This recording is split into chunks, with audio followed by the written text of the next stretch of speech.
When we look at BLM and when we compare it to, let's say, the Montgomery bus boycott, people forget a very important component of the Montgomery bus boycott.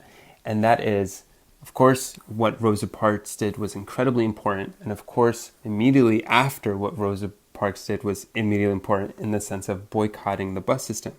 But there's also the component that when the boycott happened, there were many African-American families, those who owned station wagons and cars, who raised their hand and said, hey, if we're going to boycott the buses and we want to make this sustainable and we want it to last hundreds and hundreds and hundreds of days until we finally get what we want, and that's equality, just in regards to our transportation infrastructure, then we're going to raise our hand and we're going to copy the bus route.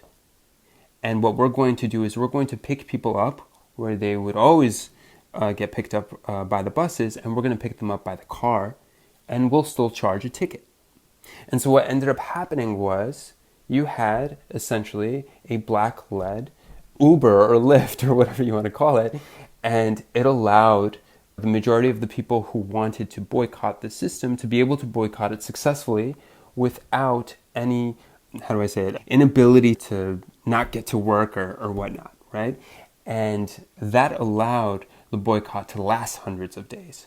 And so those people who raised their hands and who drove their cars and their station wagons and whatnot, they were social entrepreneurs.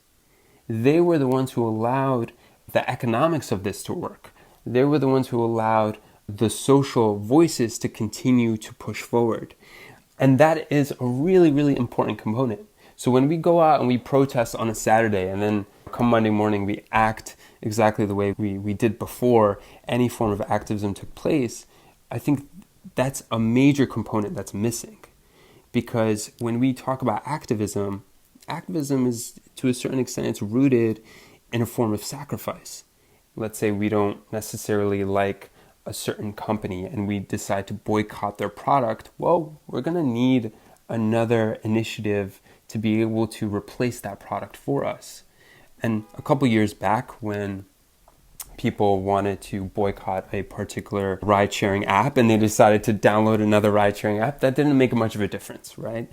But this is where, as people, we're going to have to see activism in an entirely different light. It's not just about, hey, we're going to protest on Saturday. It's not just about, hey, I'm going to boycott this particular product.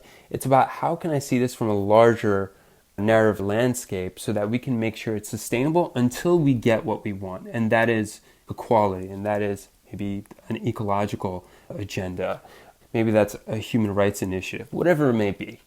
And so if there's any title I want to associate myself with, I would say that yes, I am a local economic activist and a social entrepreneur because I'm trying to apply the economics, the environmental, and the social components of all of these things to be able to have successful initiatives. Alrighty, friends, if you liked what you heard in that little snippet and you feel inspired, make sure to subscribe right here on YouTube and head over onto your favorite podcast player to look for the Impact Everywhere podcast to find more inspirational guests just like this every single week.